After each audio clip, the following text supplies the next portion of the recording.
Welcome students, आप सभी का स्वागत है इस यूट्यूब चैनल पे। ये test series specially class 10th aspirants के लिए बनाई गई है ताकि वो ज़्यादा से ज़्यादा क्वेश्चंस की प्रैक्टिस कर सकें। हर एक वीडियो में आपको 10 to 15 क्वेश्चंस देखने को मिलेंगे और हर एक क्वेश्चन के साथ आपका कॉन्सेप्ट और क्लियर होता जाएगा। So stay tune now. Without wasting time, let's continue with our first question. First question is, to obtain a real and inverted image of an object, we need which kind of the mirror? Concave mirror, convex mirror, plane mirror, or none of these, right? So you can see firstly that what is a real image. Real image can be obtained on a screen, right? But virtual image, they cannot be obtained on the screen. So आपने अगर mirror formations पढ़े होंगे, so you know that कि concave mirror के case में आपके पास 6 cases आते हैं। 6 केसेस में से 5 केसेस में आपको रियल एंड इन्वर्टेड इमेज देखने को मिलती है। एंड कन्वेक्स मिरर में हमेशा आपको वर्चुअल इमेज मिलेगी। प्लेन मिरर में भी आपको हमेशा वर्चुअल इमेज देखने को मिलेगी। सो आपका आंसर क्या हो जाएगा? Answer will be option number A, concave mirror. I hope this question is clear. Now let's move to the next question. So next question is saying that focal length of a mirror is determined by. Focal length को generally हम किससे denote करते हैं? Small F से denote करते हैं. सो focal length को किससे आप डिटरमिन कर सकते हो, किससे फाइंड आउट कर सकते हो? सो अगर आपको याद हो, अगर हम फोकल लेंथ का डबल कर दें तो हमें क्या मिल जाता है? Radius of curvature. ये फॉर्मूला है. सो रेडियस ऑफ कर्वेचर कौन सा ऑप्शन है आपका? सी. अगर आपको रेडियस ऑफ कर्वेचर पता है तो फोकल लेंथ कैसे निकाल सकते हो आप? Focal length will be equals to R divided by 2, right? So option number C is the correct answer. Now let's move to the next question. Next question is, the refractive index of air is. So ये theoretical based question है. कुछ questions आप कुछ questions के refractive index या कुछ mediums के कुछ medium के आपको refractive index याद करने होते हैं, ठीक है? Like एयर और वैक्यूम का अगर हम रिफ्रैक्टिव इंडेक्स की बात करते हैं सो वो ऑलमोस्ट सेम होते हैं. Air and vacuum, they are approximately equals to 1.0003. अगर हम वाटर का रिफ्रैक्टिव इंडेक्स की बात करें so water is having refractive index how much? कुछ मीडियम्स है जिसको आपको याद रखना पड़ता है, 1.33. अगर हम ग्लास के रिफ्रैक्टिव इंडेक्स की बात करें so that is equals to approximately equals to 1.5. और सबसे ज़्यादा रिफ्रैक्टिव इंडेक्स किसका होता है? डायमंड. सो डायमंड का रिफ्रैक्टिव इंडेक्स कितना होता है, कोई बता सकता है? तो diamond is having refractive index 2.42. याद रखना, किसी भी मीडियम का रिफ्रैक्टिव इंडेक्स 1 से लेस देन नहीं हो सकता, क्योंकि अगर 1 से लेस देन हुआ तो उसका मतलब क्या होगा कि हमारी जो ऑब्जेक्ट है या फिर जो हमारी लाइट है या फिर किसी भी मीडियम के अंदर स्पीड ऑफ लाइट से ज़्यादा स्पीड से मूव कर रही है, जो कि पॉसिबल नहीं है. Clear now? सो इसमें आंसर आपका क्या हो जाएगा? Correct answer is option number 3. Now let's move to the next question. Okay then. So ये क्वेश्चन 9th क्लास के बेसिक से ही है. तो quantity which does not change during refraction of light is. So refraction of light में क्या होता है? एक सरफेस से लाइट दूसरे सरफेस में एंटर करती है, ठीक है? अगर ये रेयरर मीडियम से, मान लो ये वाला मीडियम रेयरर है और ये मीडियम आपका डेंसर है. तो जब रेयरर से डेंसर में जाती है क्या होता है? अगर इस पर हम नॉर्मल ड्रॉ कर देते हैं इस पॉइंट पे, so it bends towards the normal, right? तो ये आपकी इंसिडेंट लाइट है और ये क्या है? आपकी रिफ्लेक्टेड लाइट है. सो जब रिफ्लेक्शन हो रहा है तो क्या चीज़ चेंज नहीं होती।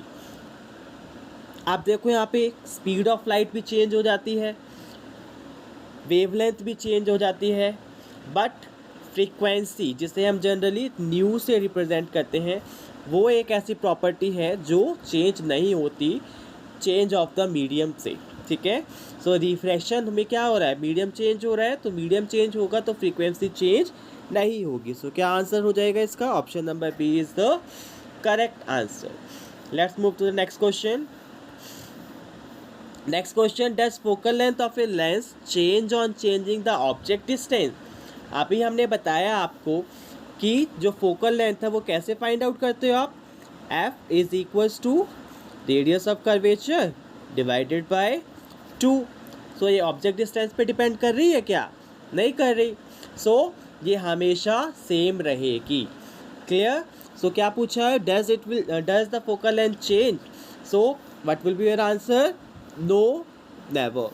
फोकल लेंथ कभी चेंज नहीं होगी अगर आप ऑब्जेक्ट डिस्टेंस को चेंज कर रहे हो। Clear, I hope this is clear to everyone.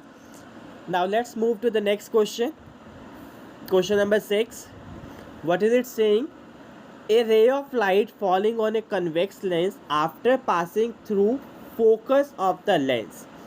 ठीक है, सो आपको इसके लिए रूल्स याद होने चाहिए इमेज फॉर्मेशन के लिए। सो कन्वेक्स लेंस आपका किस तरीके से होता है, जनरली इस शेप में होता है आपका convex lens, right.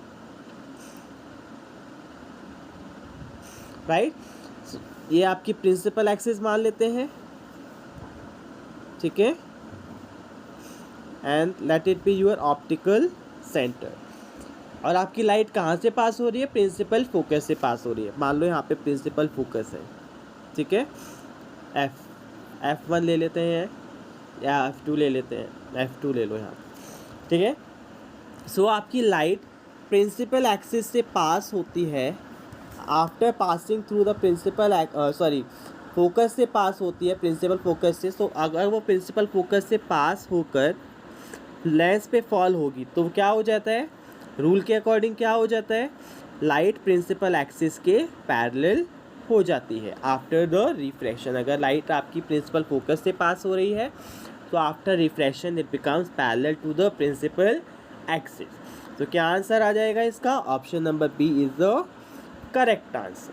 Clear, let's move to the next question. Question number 7, ये क्या कह रहा है, which of the following is not true for the image formation by a plane mirror. So plane mirror की इमेज की properties आपको पता होनी चाहिए क्या क्या होती हैं। सबसे पहले क्या दिया हुआ option, the size of the image is equal to the size of the object. सही है, जो हमारी इमेज बनती है वो ऑब्जेक्ट के साइज़ की बनती है। The image is literally inverted, ये भी सही है आपका। द इमेज इज़ रियल, ये गलत है, क्योंकि हमारी जो प्लेन मिरर है उसमें हमेशा आपकी कैसी इमेज बनती है, वर्चुअल एंड इरेक्ट। ठीक है, सो कौन सा ऑप्शन टिक करोगे आप, ऑप्शन नंबर सी टिक करोगे। Clear, so that is the correct answer for this question. I hope this is clear. Let's move to the next question. The radius of curvature of a convex mirror is 20 centimetre.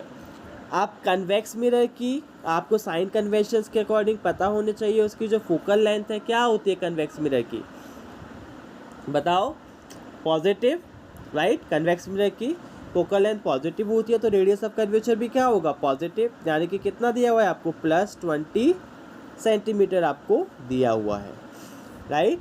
आपसे पूछा हुआ है focal length, तो अभी आपको बताया focal length का formula क्या होगा, R/2। So R is equals to 20 divided by 2 is equals to, so that you will get 10 centimeter as the answer. So plus 10 centimeter is the answer. So which option is correct? Option number B is correct. I hope this is clear. Let's move to the next question. Which of the following can produce a virtual image?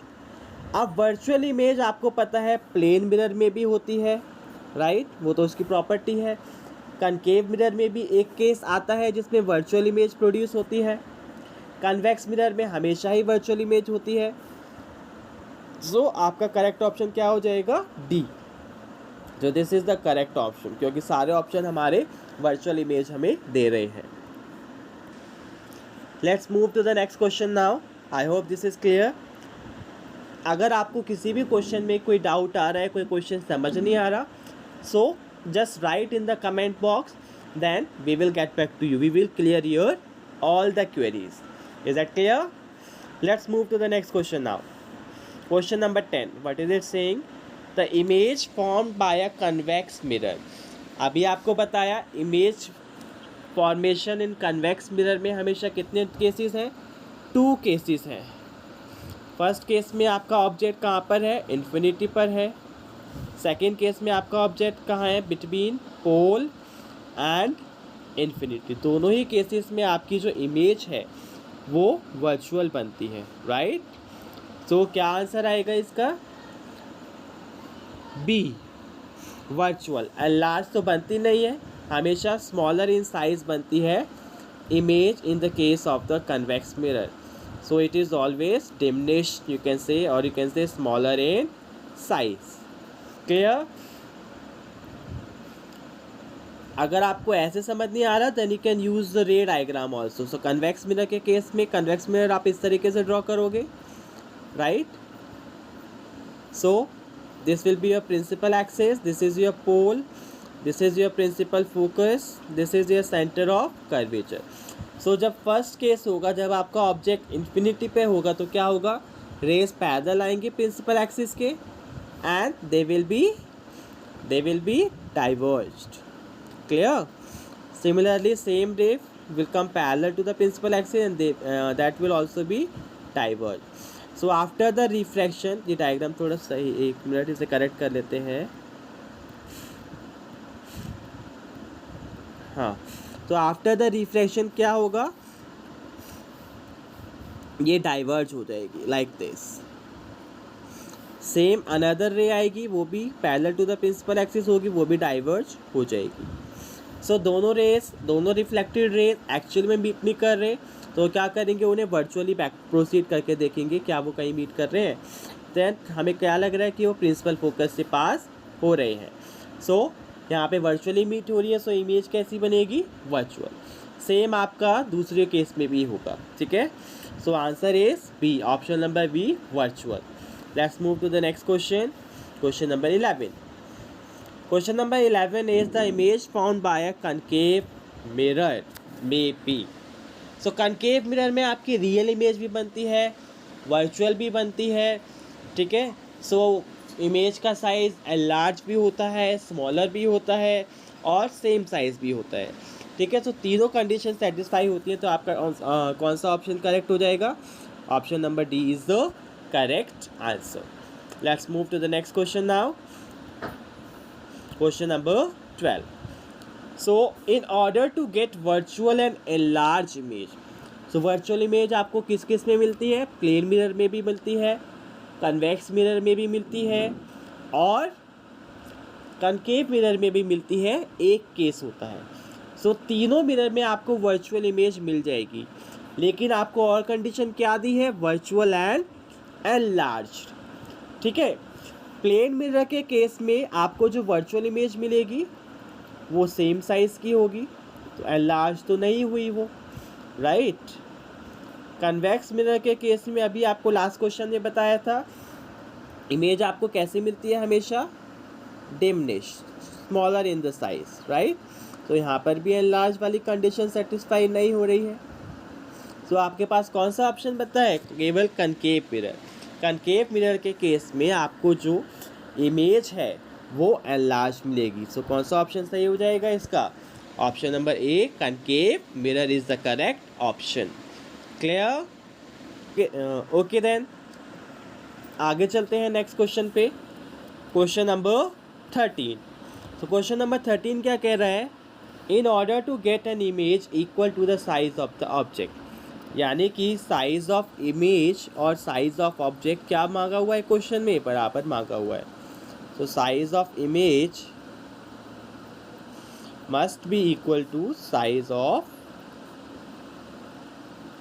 Object.